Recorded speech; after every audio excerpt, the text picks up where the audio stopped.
Magandang gabi po sa ating lahat, mga kapatid. Magandang gabi po, Father. Ika-apat na Misa de Gallio, dalawang mahalagang kwento ang narinig natin mula sa ating mga pagbasa. Una, hango sa unang pagbasa mula sa Aklat ng Mga Hukom. Kwento tungkol sa mag-asawang matagal na hindi nagkakaanak, na halos nawalan na ng kapag-apag-asa na sila talaga ay pagkakalooban pa ng anak. At halos parehong kwento ang narinig natin mula sa Ebanghelyo mula kay San Lucas. Dalawang nilalang halos palaging nasa templo, nagdarasal, nakikiusap. Baog ang babae at kapwa sila tumandana, halos 90 plus years old, imposibleng manganak, baog at matanda na. Pero sa dalawang kwento na ito, nangyari na ang imposibleng manganak ay nagsilang ng sanggol. Katotohanan na sa Diyos walang imposible. Kapag ginusto ng Diyos, mangyayari. At mangyayari ang lahat ayon sa plano ng Diyos at hindi ayon sa plano ng tao. Isang bagay pa ang magandang pagnilayan sa dalawang kwentong ito ng ating mga pagbasa. Tapat ang Diyos sa kanyang pangako. Tapat ang Diyos sa kanyang salita. Tinutupad niya ang kanyang pangako sa kanyang takdang panahon. Sinisigurado ng Diyos na mangyayari ang kanyang salita sa oras at sa pagkakataon na kanyang gugustuhin. Kaya dito sa dalawang kwento na ito, magandang magnilay tayo tungkol sa katapatan. Ang unang kwento mula sa unang pagbasa ay kwento tungkol kay Manoah at sa kanyang asawa, at dumating sa punto na halos sumuko na sila at malabo na silang magkaanak. Pero sa biyaya ng Diyos, nagsilang ng sanggol na lalaki itong asawa ni Manoah. At ang sanggol pinangalan ng Samson. May bilin ang anghel kay Manoah, tandaan mo, ang iyong anak ay may mahalagang magiging papel sa kwento at kasaysayan ng Israelita. Ang iyong anak ang magiging tagapagtanggol ng mga Israelita laban sa mga Pilisteo. Pero tandaan mo, kinakailangan siya'y hindi titikim ng anumang inuming nakalalasing at hindi mo siya puputulan ng buhok. Iyon ang parabang kondisyon tungkol sa pagsilang nitong sanggol na ito na papangalanang Samson. At may ganito ring habilin ang anghel kay Zacarias. Tandaan mo, ang iyong magiging anak na papangalanan mong Juan ay hindi rin titikim ng anumang inuming nakalalasing at hindi puputulan ng buhok. So pareho ang habilin ng anghel kay Manoah at kay Zacarias tungkol sa kani-kanilang magiging mga anak. Nagaganap ng mahalagang responsibilidad sa kani-kanilang panahon, sa kani-kanilang pagkakataon. At malinaw yon kay Manoah, malinaw yon kay Zacarias. Kaya habang lumalaki itong si Samson at si Juan, sinikap ng kanilang mga magulang na ipaunawa sa kanila ang responsibilidad kaugnay ng pagsilang nila na niloob ng Diyos. Pero kung alam natin ang kwento tungkol kay Samson, siya'y lumaking kakaiba sa inaasahan ng Diyos sa kanya. Siya'y naging lasinggero, babaero. Kaya sa kanyang kwento ng buhay, ang babae ang gumupit sa kanyang buhok at sa paggupit ng buhok na yon ni Samson, siya'y nanghina at halos nawalan ng lakas. Hindi siya naging tapat sa inaasahan ng Diyos sa kanya. Habang sa kwento ng buhay ni Juan Bautista, sinikap niya na tuparin ang kung ano ang inaasahan ng Diyos sa kanya.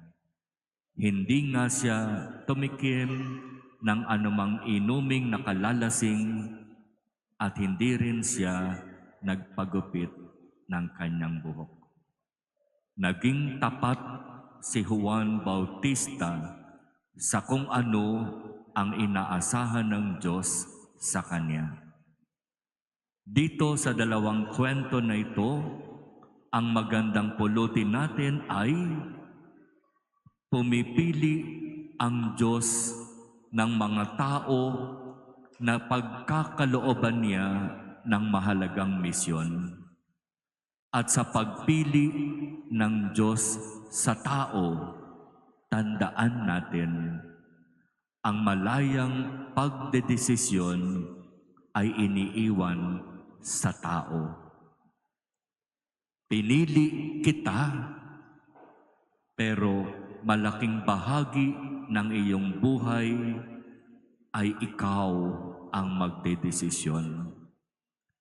Hindi ibig sabihin na pinili ng Diyos ang mga apostol, sila'y dapat na sumunod ng walang kalayaan sa kung ano ang gusto ng Diyos. Laging kasama ang kalayaan ng tao na magpasya sa mga paghirang, sa mga pagpili ng Diyos. Kung iisipin natin at pagninilayan nating mabuti, di ba parang sasabihin natin, sayang, ang daming pwedeng piliin, pero siya ang pinili. Pero anong nangyari? Bakit nagkaganoon?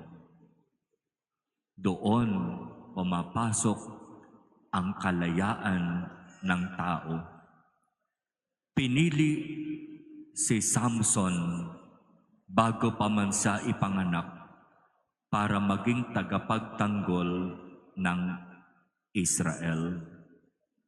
Pero hindi siya naging tapat. Ginamit niya ang kanyang kalayaan para magmalabis, para gawin ang kung ano ang mga bagay na hindi niya dapat gawin. At doon siya'y napahamak. Dahil sa kanyang kapabayaan, ang mga Israelita ay halos natalo ng mga Pilisteo. At sa katotohanan, di ba, itong si Samson, dahil nga nanghina siya, dahil sa pagkagupit ng kanyang buhok, nadukot ang kanyang mga mata ng kalaban dahil wala na siyang lakas para lumaban pa. Sayang, pinili, hinirang para gumanap ng mahalagang misyon, pero nagpabaya, ginamit ang kalayaan sa hindi wastong pamumuhay. Si Juan Bautista, alam natin ang kung ano ang buhay mayroon siya. Naging tapat siya sa Diyos. Sinikap niyang gampanan ang kanyang responsibilidad. Talagang sa lahat ng mga propetang isinilang, sabi ni Jesus, wala nang mas dadakila pa kay Juan Bautista. Naging tapat na lingkod, maaasahan at tunay na naging masunurin sa Diyos. Dalawang kwento ng pagpili ng Diyos, dalawang kwento ng pagpasok ng Diyos sa kwento ng buhay ng dalawang mag-asawa, pero sa pagsilang ng kani-kanilang sanggol, isa ay hindi naging tapat na naging dahilan ng kanyang kapahamakan, habang ang isa ay naging tapat at siyang naging dahilan ng pagbabalik loob at pagsisisi ng marami. Mga kapatid, marami tayong inilalapit na mga kahilingan at panalangin sa Diyos. Marami riyan gustong-gusto nating ibigay sa atin ng Diyos. Pero malinaw din ba sa atin na yung mga hinihingi natin at ipinapakiusap sa Diyos ay may kalakip na responsibilidad? Na hindi lang basta't humihingi tayo at tapos na. Hindi. Tandaan natin, ang bawat biyaya na hinihingi natin sa Diyos ay may kalakip na responsibilidad. At kapag ang biyaya ay ibinigay ng Diyos, ang biyayang iyan ay hindi inaangkin. Ang biyaya na ibinigay ng Diyos ay biyaya para sa sambayanan. Hindi lamang dapat sinasarili. Kaya ito ang magandang aral na pwede nating pulutin sa ating mga pagbasa ngayon. Meron tayong hinihiling at ipinapakiusap sa Diyos. Dapat malinaw sa atin kapag ibinigay ang hinihiling at ipinapakiusap natin sa Diyos na yan, ano ang ating magiging responsibilidad? Paano natin gagamitin ang ating kalayaan na magpasya?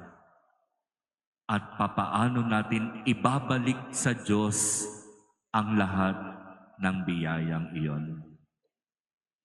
Matuto tayo sa halimbawa ni Juan Bautista. At matuto rin tayo sa halimbawa ni Samson. Dalawang pinili at hinirang, pero magkaiba ng naging pagtugon at pagtanggap sa biyaya.